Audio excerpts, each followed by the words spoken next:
welcome to Old Ass Movies. I'm Scott. There is Dave, and today we do 1967's The Graduate, starring Dustin Hoffman, Anne Bancroft, and I drew a blank with the rest of the cast. Catherine Ross.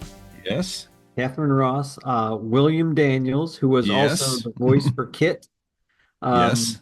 Murray Hamilton, Elizabeth Wilson. Buck Henry was in it, and he was also one of the writers. We can't forget Norman Fell, Mr. Norman Roper. Fell. Did you catch Alice Ghostley? Who's Alice Ghostley? Why does she look Ghostley, familiar? She was just a one of the people, like an extra, for lack of a better term. She only had a couple of lines. But Alice Ghostley was also the neighbor on Bewitched. And I think she might have been one of the aunts on Bewitched. Okay, well, she looks familiar. Yeah. For sure. But like, I gotta find his. Mike Nichols directed this. Did you catch Richard Dreyfuss? No. Where was Richard Dreyfuss? 2 lines, and he comes up behind Norman Fell when Norman Fell is yelling at him because the girl screams. Do I call the cops or whatever? You want me to call the cops? I'll call the cops. You want me to call the cops? That was Dreyfuss? Richard Dreyfuss. And I think that might be his first movie. Wow. Well, this is, I believe this might also be Dustin Hoffman's first movie. I think it is his first movie. I think it's his first bit. He may have been in 1 or 2 other little things, like one line type stuff. But yeah, I think he is well cast as this role. This, I'm going to start real quick. Just give a real quick take. This is an interesting movie. A lot of people have this on the list of movie classics or, must-sees. There's a lot of interesting choices in this movie. Yeah. I love a lot of the camera work and sound design to put you in the head of Benjamin. So there's some really creative shots and tricks used to put you in the mind of this young man, college graduate, who just doesn't know what the hell to do with his life.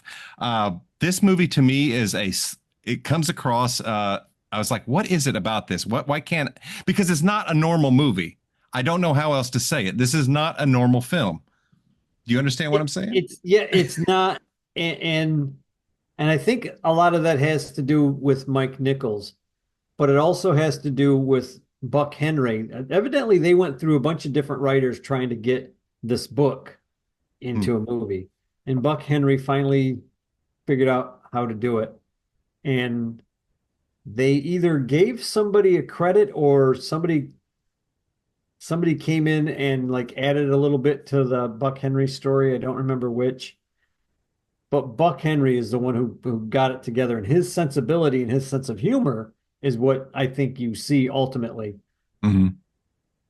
It's also, like I said, Mike Nichols has got a very unique way of producing a movie. I absolutely, I love what Nichols and team have done with this. This is, no matter what opinion you end up having of this film, there's a lot to appreciate. Do you know what this kind of reminds me of? And when I say this, it's probably where the guy got a lot of his ideas from.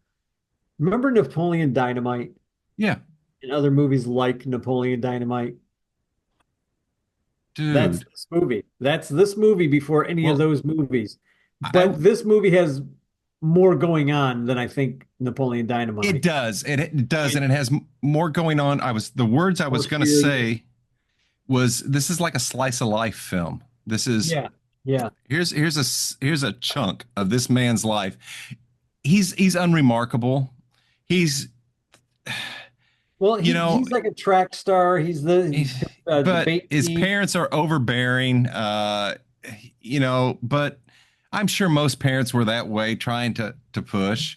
I said to Kat last night as we were watching this, I was looking at it, I was like, what is bothering me about this family other than they're just not listening. They're just a bothersome group of people. Sounds like my what family. it is this movie, I think, was what made the white stereotype in movies and in how when somebody thinks of a white guy, if you're another race and you think of a white guy, an American white guy, this is what they're Oh, thinking you of. you were you're probably very close. And That's I think they interesting. did that on purpose because everybody was referring like the upper middle class or middle class America and this and that. They're all homogenized, and everybody in this was homogenized. That was Mrs. Robinson's problem. She did not want to be in that. She wanted to be anywhere but in that. So let me back up just a moment, if you don't mind. So this movie takes place in the '60s, follows a college graduate who ends up having an affair with his family's best friend's wife, or what the Yeah. The his business mom and part. dad's Yeah. business partner with his wife, and eventually ends up falling in love with her daughter, and that's where the story goes. But so the movie does a neat trick here where you're looking at Mrs. Robinson as just a slut. It's like, what Yeah. is wrong with her? Until you hear and you see what's going on. It's like, well played, but then you're going to Right. hate her again. Yeah. But then you also understand Yeah. her, Yeah. You don't hate her as and much. you don't hate her as much. But at the end, where she's calling the cops on him, Yeah. that is also a statement about white America, white middle class Mhm. America, and they could do whatever they want because of the position they were, even though he had done nothing wrong and she had done it Right. all, that she had power. And Well, he did do something wrong. Don't like well, wipe well, off yes, I'm not gonna his say that he, scorecard. But no, I'm not, he, just, hold on. I have to get this out. okay. He didn't rape her, and that's what No, she no. accused him of, and Yeah. that's what I mean. Yes, he had a role to play in having an affair, absolutely, but her charges were much more heinous. Oh, yeah. Well, that's what's funny because when the daughter comes to him later on, she's like, "You raped my mom." He's like, "Whoa, whoa, what? Yeah, What? That's not what yeah. happened." And she doesn't want to hear it, but he explains it to her, and she's like, "Wow, this is just crazy." But the thing I want to talk about the cinematography a Oh, little bit absolutely. because it's beautifully shot. Mm, The first, literally, the first minute of this film, you're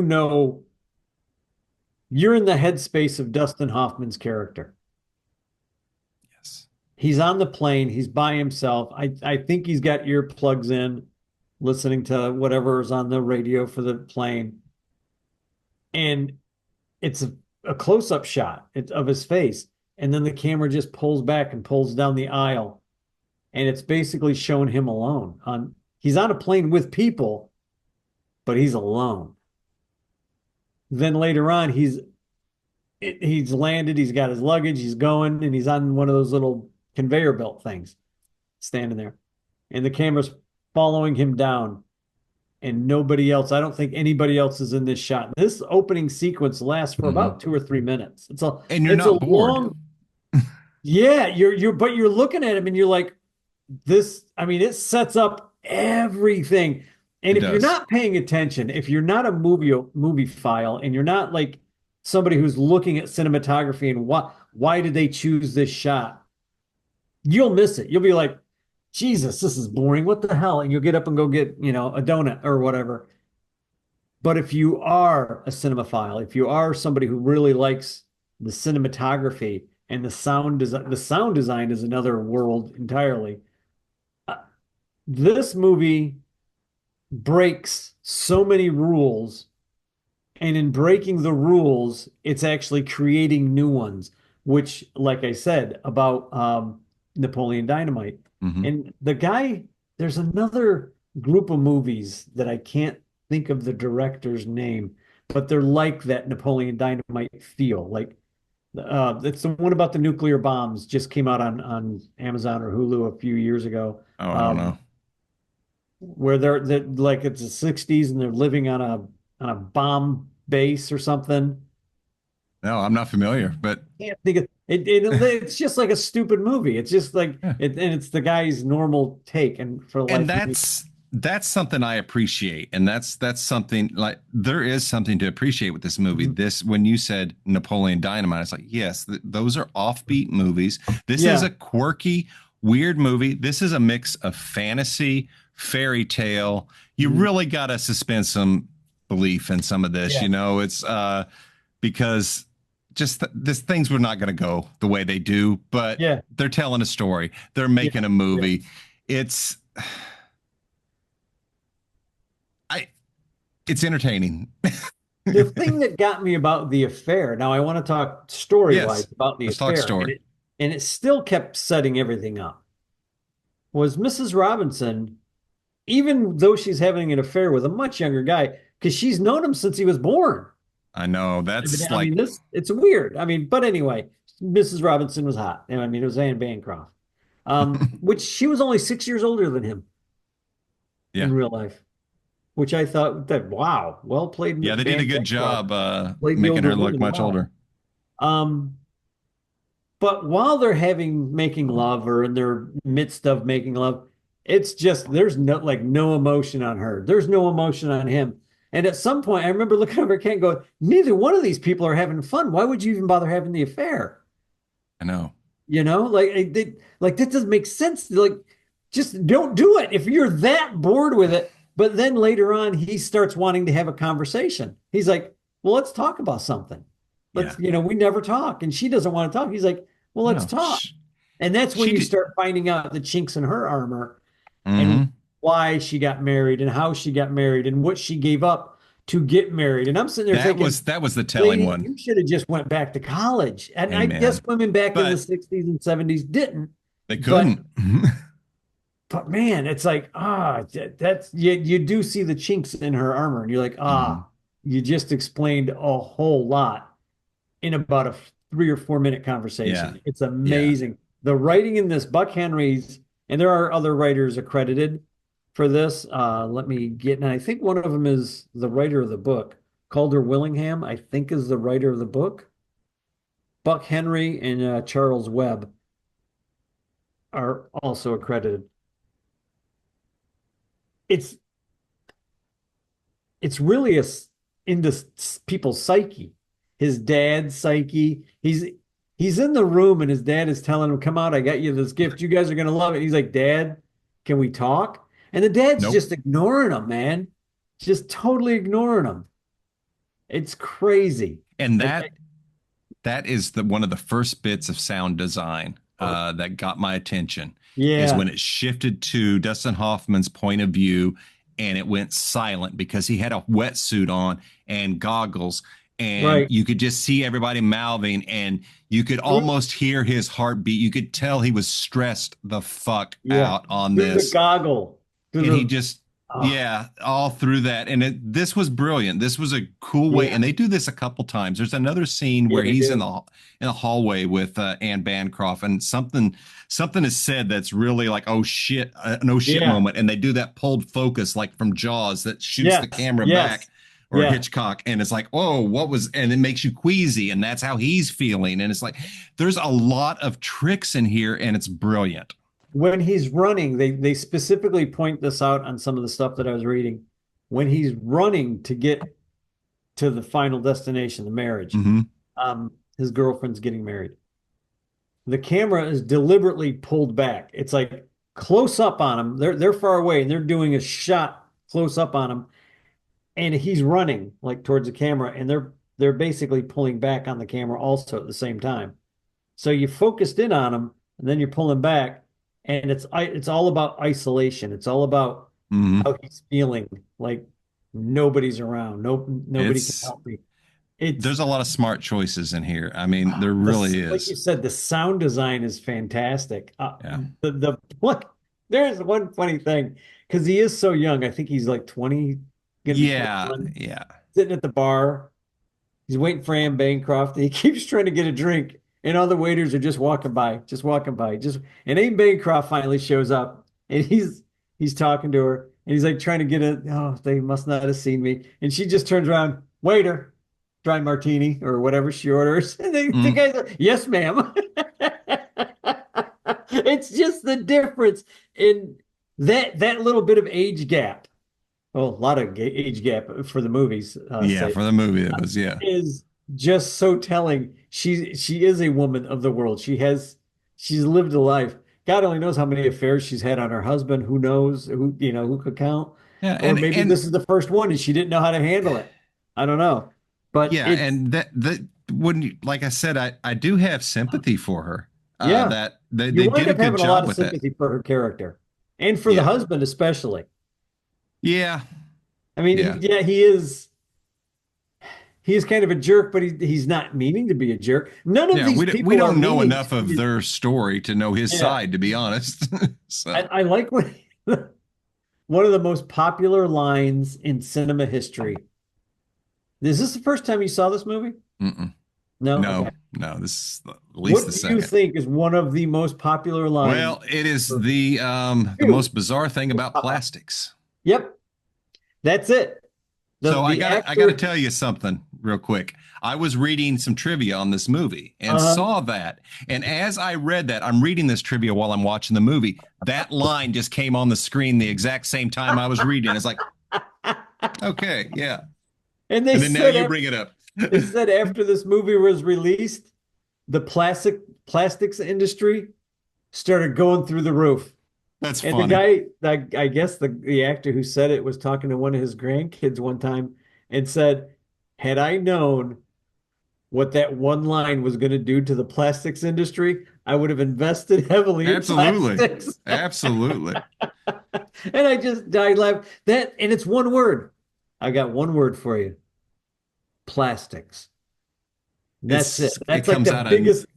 because it comes out of nowhere and never it's like, okay, it's It just one doesn't of go those anywhere things. else. That's it. Nope. No. But it's funny because, and the other one is Mrs. Robinson, are you trying to seduce me? The leg and Bancroft's leg when she's doing her Oh, that's a great taking her shot. stocking And his off or face, taking you can, her. yeah. Do you know whose leg that is? No, It's Aaron Gray. really.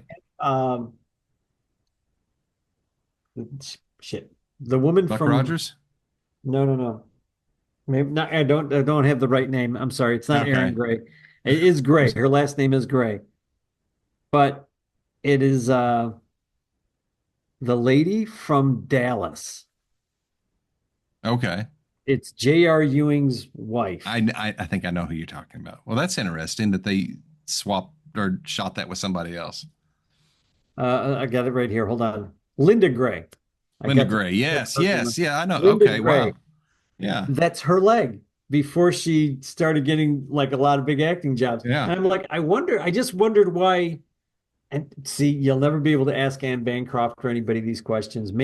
Maybe Oh, so it's probably somewhere. Dustin Hoffman, I'm sure, might know. there's got to And be a it's reason probably why been said in an interview she had somewhere. to. I mean, she had legs. I mean, she had good Well, gams. a lot of times some things conflicts Just of scheduling and stuff like shot that, and it's a differently. shot that they didn't really need her for, or they something, and they Last could put a minute, stand in. Yeah, somebody's looking at the camera and went, "Oh, could have been a who looks reshoot. great." So yeah, or if they Yeah, had to reshoot and she wasn't available, so it yeah. was This is, but I something thought that was easy. I always That's thought that was her interesting. leg. Yeah. It's amazing. Um, some of the women, I really just want to go over the list of women Yeah.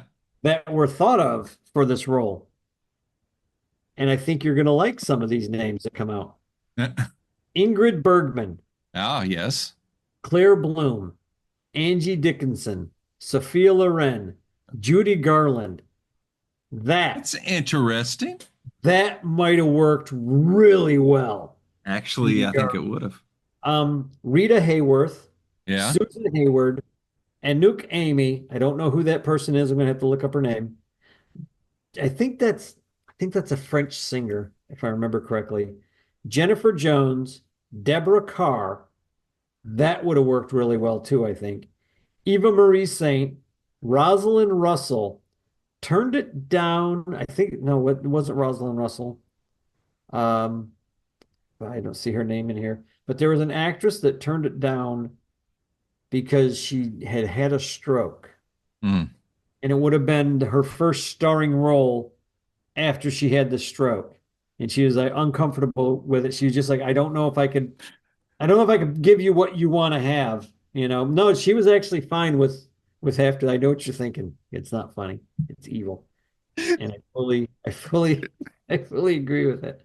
Rosalind Russell, Simone Signor, Signoret, Gene Simmons would have been a good choice. Yes. Yep. Lana Turner, don't make me laugh. Stop it. Eleanor Parker, Ann Baxter, and even Shelley Winters. Don't think that would Wow. have worked. No, I But don't think so. But hey, Shelley go Winters, Shell. they were all considered for Mrs. Robinson. I really think Ingrid Bergman would have been a good choice. Oh, Angie Dickinson, of course. I mean, she would have slid right into that role. Angie Dickinson at this time hmm. period, she would have just been right in Oh, there there. was some great names in there. Sophie Judy Loren, Rita Garland. Hayworth. Judy Garland's an interesting one to me. I think Judy Garland was like a really interesting one. And when I thought about it initially, I was like, no way. And then I sat there and thought about it. I said, she's got the chops. She had definitely had the chops to do it. Yeah. She was of that mindset in real life. And I like don't want to say anything bad, but she was Yeah. Judy. If you don't know the history of Judy Garland, the poor thing, Yeah. but she could have done that, man. That would have been Yeah. interesting. But Interesting. would it have been the movie that we know and love now No, with that different actress? Anne Bancroft plays this part really well. She's incredibly cold. Yeah, Um, but yeah. you don't necessarily hate her. There's something about her. She plays the role really well. I'm Mhm. just hats off to her. I don't know what else to say. It's Yeah, she had the chops. I remember finding out years ago that Anne Bancroft and Mel Brooks were married for a very long time. I didn't know that. Yeah, oh, you didn't know? Mm-mm. Up until she passed away, they were married. Like, and she evidently had a great sense of humor. But when you see her in movies, most of her movies are very serious movies, like this one. I mean, that's not a it's not a funny role that she plays.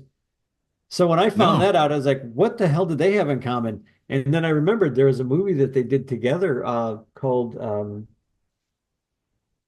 shit. It's a play on words, and it's a line, to be or not to be. Oh, It's a remake of old 30 movies from the 30s or 40s during set in World War II Poland. And Anne Bancroft does that movie with Mel Brooks. It's absolutely hysterical. oh, We'll have to review it one day because absolutely. I love old it Mel Brooks. and I think we should watch both of them. I think we should watch both movies back to back because there are some things that I love about the first one that they didn't quite pull off in the second one, like in the remake. And Mm, there's things that I like more about the remake than the first one, just because the time has gone by and you can see where they pulled some more humor from. But it's yeah, to find out that they were married was mind blowing to yeah. me. But to find out she had a great sense of humor is like, oh, that's freaking great. Hi, puppy. My dog came in here to say hi. Uh, but this movie, the sound design, the acting.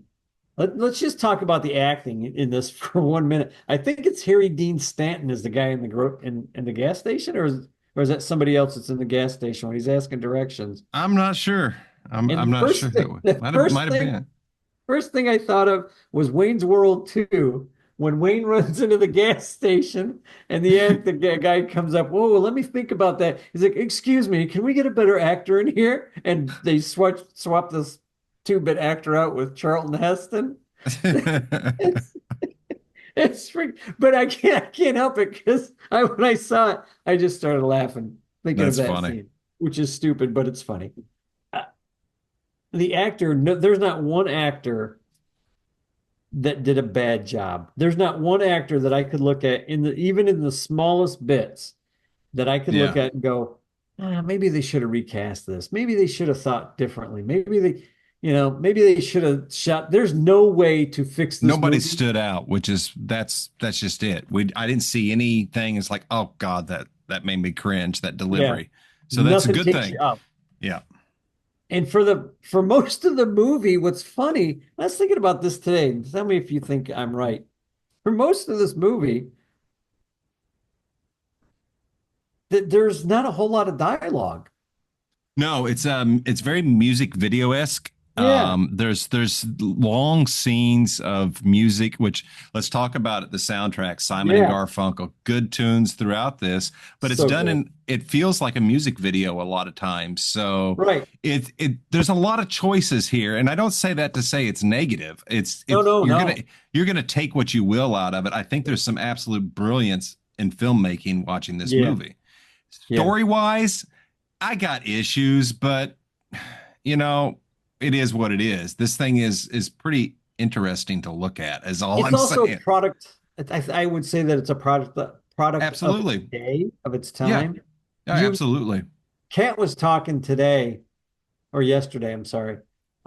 She's like, oh, there's not a 20-year-old guy that would be, acting like that now. They'd be, trying to shout it out to the rooftop and, they'd be trying to do selfies and trying to make it a big deal. I said, most, and that, my opinion was most 20-year-old guys now wouldn't know how to fucking rent a room. And I just started letting out. And she's like, oh, you're right. I said, so you could play with that if you were going to set this in modern time. The Well, woman would even get up and leave. yeah, not much would be different to be honest, because look at No. how he acted. Look at how he Yeah, yeah. he didn't have an effing clue on what to do No with clue. anything. And No. you really feel that. So props to Dustin Hoffman and everybody in this movie to tell the Yeah. story they were trying to tell. So it's neat. It's Yeah, I okay. I'm gonna just say it. go for it. This movie is a must see. I think it's probably in the top. I know everybody has their own, super must see movies. I would Hmm. say this is probably in the top 20 for me. Top 20 movies to see. It's cinematically, Cinnamon toast. cinematoast wise, it's absolutely fantastic. The sound design, when you see how they use sound, It's it's brilliant. a wonderful thing. When he's in the church, the same kind of thing Oh happens. yeah, Only yeah. thing you It's hear is him throughout the pounding in the movie. glass and yelling. Uh, it's they really, they really thought every shot out. They really just was like, okay, we got to make this work. And how can we do this and make it work? And man, they did a great job. That's my take. It is a must see. What's yours? I don't disagree completely. It's not a must see from me from a movie standpoint, but it is a must see if you're interested in you want to learn how to make a movie and you want to see what makes movies. This has got Right, some right. really this is like a class in how to really do some things, the sound Yeah, design, the cinematography. yeah. I just don't care for the story very much, but this is I can't take away from this the movie Right. being solid like it is. And it is all around in that aspect it succeeds. It's like you nailed it when you said it's like a Napoleon Dynamite movie. You're either going to get this movie or you're Yeah. not. And even if you don't, Yes, you should take away the brilliance of the cinematography, the direction, the acting, the music, the it fires on all cylinders. So it my only does. complaint is I just didn't care for it. But wow. Well, Yeah. I Isn't don't that know how weird? you, okay. I I don't care for reviewed this movie, but I really like it. see on a technical standpoint, I'm reviewing this Right. movie on a No, technical standpoint. I get you. I get you. It's a classic on a technical standpoint. It's not my cup of tea, Right. but I have seen it more than once. I would probably revisit it again because it's Right. neat to see these things and it really gets your mind thinking. It's well done. Yeah. Yeah. So I'd that's my agree with that take. 100%. Well done. Yeah. So, So, folks, if you like our show, hit the like, hit the share, hit the subscribe. Tell a friend, tell your mom. I know I will. And but boom. hi, we'll catch you next week with another review. Laters. Take it easy, folks.